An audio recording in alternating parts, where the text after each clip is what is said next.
नमस्कार. आजच्या व्हिडिओमध्ये मी तुम्हाला महाशिवरात्रीच्या दिवशी आपल्या आयुष्यातील दुःख, दारिद्र्य, गरिबी दूर होण्यासाठी या दिवशी कोणते उपाय करावेत, कोणत्या सेवा कराव्यात याबद्दलची माहिती सांगणार आहे. पण त्याआधी तुम्ही चॅनलवरती नवीन असाल तर चॅनलला लाईक करा आणि सबस्क्राईब देखील करा.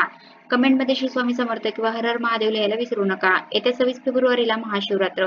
या दिवशी जर आपण काही उपाय केले, काही सेवा केल्या तर त्या खूप प्रभावी ठरतात. महाशिवरात्रीच्या दिवशी भगवान शंकरांनी संन्यास सोडून आपले वैवाहिक जीवन स्वीकारले. असे म्हटले जाते की महाशिवरात्रीला जो कोणी शंकराची विधिवत पूजा करतो, भगवान शंकराचा अभिषेक करतो, त्याच्या सर्व मनोकामना पूर्ण होतात. यासोबतच त्या व्यक्तीला भगवान शंकर आणि देवी पार्वतीचा आशीर्वाद देखील मिळतो. महाशिवरात्रीच्या दिवशी अनेक भक्तगण उपवास देखील करतात. अगदी दिवसभर उपवास करतात, रात्री देखील उपवास करतात. हा उपवास दुसऱ्या दिवशी सोडला जातो. उपवासाचा सर्वात महत्त्वाचा पैलू म्हणजे वाईट विचार, वाईट संगत आणि वाईट शब्दांपासून दूर राहणे. भक्तांनी सद्गुणाचे आचरण केले पाहिजे आणि सर्व वाईट गोष्टींपासून दूर राहिले पाहिजे. मंदिर परिसरामध्ये राहणे, भगवान शिवाचे नामस्मरण करणे आणि भगवानांचे गौरव ऐकणे हे भक्तांसाठी सर्वात फायदेशीर क्रिया आहे. उपवास आणि जागरणाचे सार म्हणजे इंद्रियावर प्रभुत्व मिळवणे आणि इच्छांवर नियंत्रण ठेवणे शिकणे. अशा प्रकारे प्राप्त झालेली शुद्ध मनाची स्थिती परमेश्वराकडे वळवली जाते आणि त्यामुळे व्यक्तीचे शरीर, मन आणि आत्मा देखील शुद्ध होतो. आता या दिवशी आपल्याला काही उपाय करायचे आहेत. भरपूर वेळा आपल्या आयुष्यामध्ये अनेक अडचणी, अडथळे, संकटे असतात आणि ते काही संपायचं नाव घेत नाही. आता संकट येणारच नाही असं तर होणार नाही, पण आपण संकटाचा वेग मात्र नक्कीच कमी करू शकतो. तसेच आपण मेहनत तर घेत असतो, पण मेहनतीचे देखील आपल्याला पाहिजे तसे फळ हे काही केलं मिळत नाही. मग आपल्या कशाला नशिबाची साथ मिळण्यासाठी, आपल्या आयुष्यातील दुःख, दारिद्र्य, गरिबी दूर होण्यासाठी या दिवशी कोणते उपाय करावेत, कोणत्या सेवा कराव्यात याबद्दलची सर्व माहिती जाणून घेऊया. महाशिवरात्रीच्या दिवशी आपण सकाळी लवकरच उठायचं आहे. अगदी तुम्ही ब्रह्ममुहूर्तावरती उठलं तरी पण चालेल. ब्रह्ममुहूर्तावरती आपण जी काही पूजा करतो, सेवा करतो, त्या सेवेचं आपल्याला अगणित फळ मिळत असतं. कारण की त्या वेळेमध्ये वातावरणामध्ये देखील शांतता असते. आता या दिवशी अंघोळ करताना अंघोळीच्या पाण्यामध्ये 2 थेंब गंगाजल टाकायचं आहे. तसेच चिमूटभर काळे तीळ देखील टाकायचे आहेत. काळे तीळ टाकल्यामुळे आपले कालसर्प दोषापासून मुक्तता होत असते. तसेच भगवान भोलेनाथांचा आशीर्वाद प्राप्त होत असतो. या दिवशी पवित्र तीर्थस्थानी स्नान करणे याला खूप महत्त्व आहे, पण आपल्याला अशा ठिकाणी जाणे शक्य होत नाही. म्हणून आपण घरीच अंघोळीच्या पाण्यामध्ये 2 थेंब गंगाजल टाकायचं आहे. आता या दिवशी आपल्याला भगवान भोलेनाथांची पूजा, सेवा करायची आहे. तसेच काही उपाय करायचे आहेत. आता तुमच्या इथे जिथे पण जवळपास भगवान भोलेनाथांचं मंदिर असेल तर तिथे जाऊन देखील तुम्ही हा उपाय करू शकता. पण या दिवशी मंदिरामध्ये खूप गर्दी असते. त्यामुळे आपल्याला उपाय करणे शक्य होत नाही. अशा वेळेस तुम्ही जर हा उपाय घरी केला तरी पण चालेल. पण आपल्याकडून जेवढी पूजापाठ होत नाही तेवढी मंदिरामध्ये त्यापेक्षा जास्त पूजापाठ होत असते. तसेच सकारात्मक ऊर्जा देखील मंदिरामध्ये खूप प्रमाणामध्ये असते. त्यामुळे जर मंदिरामध्ये शक्य असेल तर आवर्जून मंदिरामध्येच हा उपाय करण्याचा प्रयत्न करावा.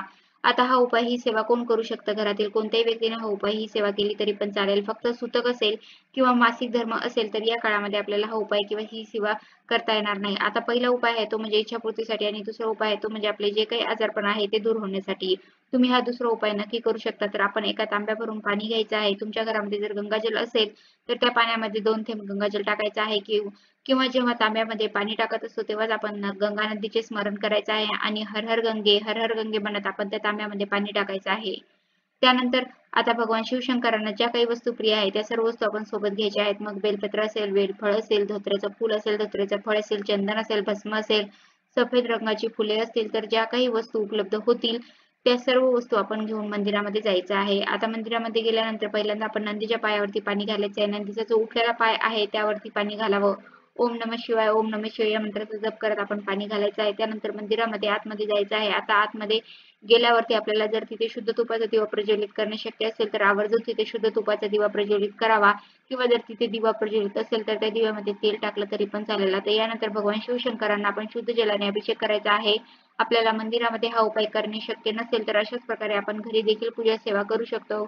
अगदी घरी शिवलिंग नसेल तर पार्थिव शिवलिंग म्हणजेच मातीचं, कुंडीमध्ये मातीचं शिवलिंग बनवून तुम्ही तिथे पूजा मांडली तरी पण भगवान भोलेनाथ हे नक्कीच प्रसन्न होतील. कारण की भगवान भोलेनाथ हे खूप भोळे आहेत.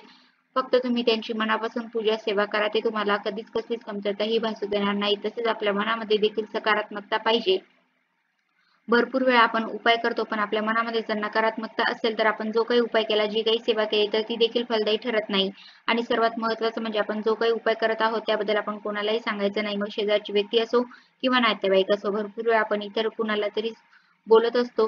मग आपण जो काही उपाय केला तो उपाय देखील सफल ठरत नाही आणि आपण मंदिरामध्ये पूजा केल्यानंतर आपण डायरेक्ट घरी जायचं आहे. मध्ये कुठे थांबलो तरी पण आपण जो काही उपाय केला, जी काही सेवा केली तर ती सफल ठरणार नाही याची आपल्याला काळजी घ्यायची आहे.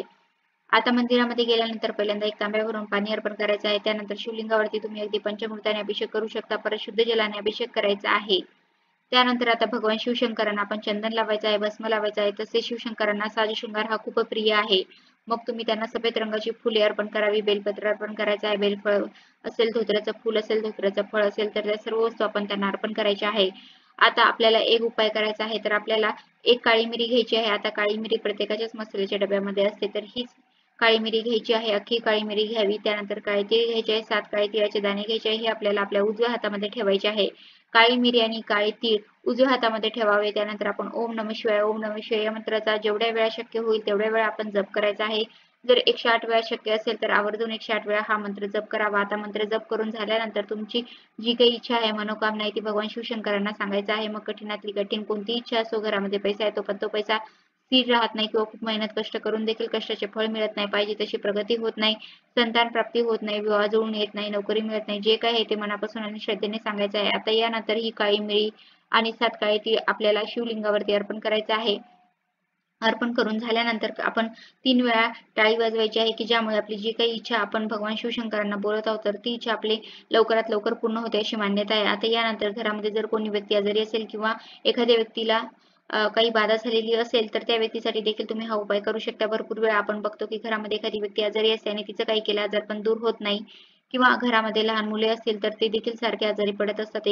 अगदी एक मुलगा झाला की दुसरा मुलगा आजारी पडत असतो, असे देखील आपल्या घरामध्ये चालूच असतं. आणि आजारपण असलं की पैसा देखील खर्च होतो आणि त्यासोबत आपलं मन देखील प्रसन्न राहत नाही. तर आता या उपायांसाठी आपल्याला 7 बोरे घ्यायचे आहे. आता बोरे घेताना आपण बोरं ही खराब असतील किंवा किडलेली असतील तर अशी बोरं आपल्याला घ्यायची नाही. 7 चांगली बोरं घ्यायची आहे, स्वच्छ पुसून घ्यायची आहे. त्यानंतर आता ही 7 बोरे आपण आपल्या उजव्या हातामध्ये घ्यायची आहे आणि जी काही व्यक्ती आपल्या घरामध्ये आजारी आहे त्या व्यक्तीबद्दल आपण भगवान भोलेनाथांना सांगायचं आहे.